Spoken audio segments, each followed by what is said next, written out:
So now we're going to write our method for recursive insert. And we'll start our code out like this.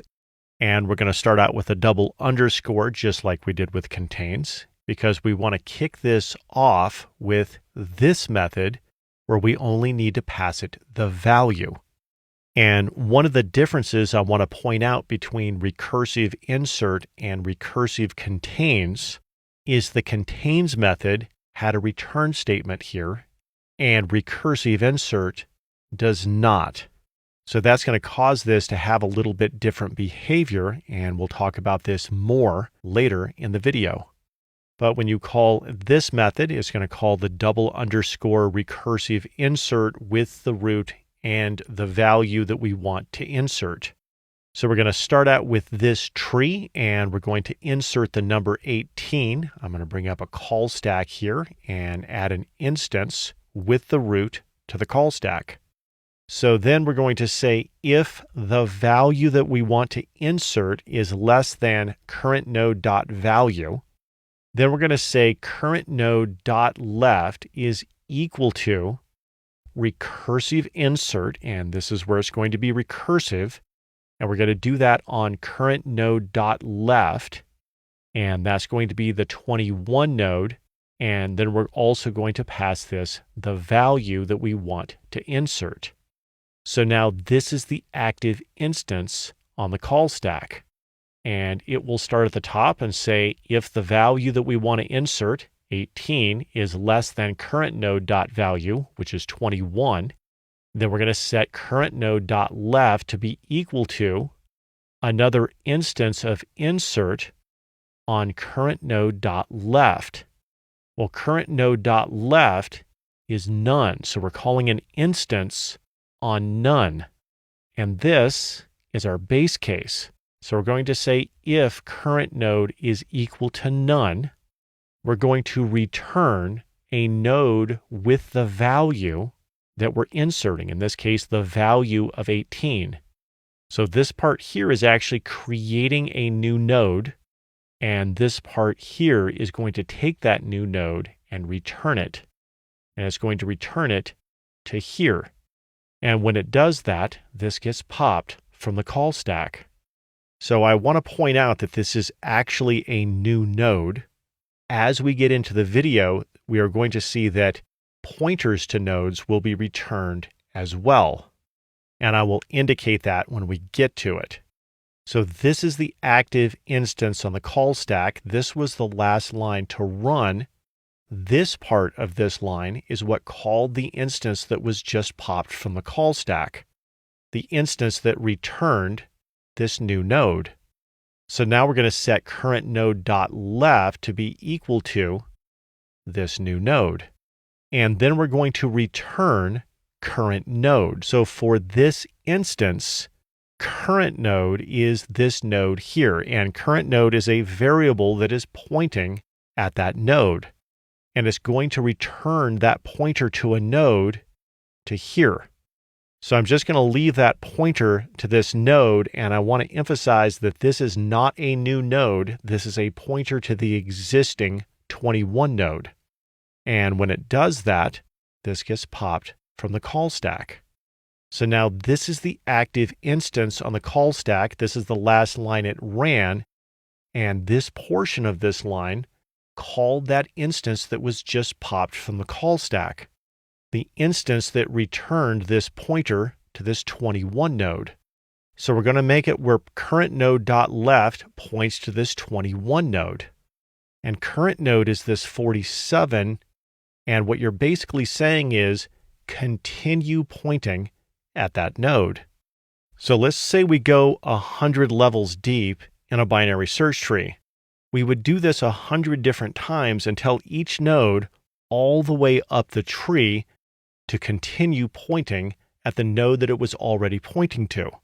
That's the way it works until you get to the root, which is where we are here. In this case, when we return current node, we return it to here. And because this doesn't have a return statement here, like we had in contains, it doesn't do anything with this. without a return statement, this method just basically takes that and throws it away or ignores it, however you want to look at that, but it doesn't do anything with it. But once that's returned, this gets popped from the call stack. So far in this video, we have only traversed to the left, and obviously we need to be able to traverse to the right as well. We'll do that like this. It's basically identical code, except it has a greater than here, and it goes to the right instead of the left. And with that, that is all of the code for recursive insert.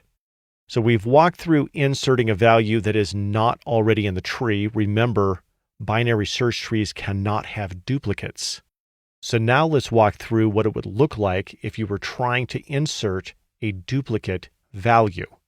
And in this case, we're going to run insert on the value of 21. So just like before, we're going to kick this off with an instance called on the root. 21 is less than the current node.value. So we're going to call an instance on current node.left, and we'll do that like that. So now the value that we're trying to insert is equal to current node.value. So now this is the active instance on the call stack. So we'll start out at the top and say if current node is equal to none, and it's not none because it's the 21 node, and because the value that we're trying to insert is equal to current node.value, that means it is not less than and it is not greater than. So now we come down to here. So we're going to return current node, and this gets popped from the call stack. So now this is the active instance on the call stack. This is the last line it ran, and current node left is equal to this 21 node. So we're going to have that 47 node continue pointing at the same node, and it doesn't insert the value again. And then it's going to return the current node, that 47 node. It will return that to here, and this gets popped from the call stack. So that is how this deals with duplicates. So that is all of our code for recursive insert, except this doesn't cover one edge case. This code will not work on an empty binary search tree. So we'll say if self.root is equal to none, then we're going to set self.root to be equal to a new node with the value that we're inserting, and that takes care of that edge case. So now that is all of our code for recursive insert. So as always, we'll look at this in a moment in VS Code. And when we do, we're going to run recursive insert on a node with the value of 2, and then on a value of 1 and a value of 3. And then we'll print out root and root.left and root.right to make sure that this all inserted correctly. So now let's flip over and take a look at this. So there are the two recursive insert methods that we just created. And then I'm going to scroll up, and this creates that binary search tree where we run recursive insert on 2, then 1, then 3. And that should create this tree here. And then down here, we're going to print out root and root left and root right. And I'll run this. And you can see that this is printed out root as 2 and root left as 1 and root right as 3. So it looks like we have a working solution for recursive insert.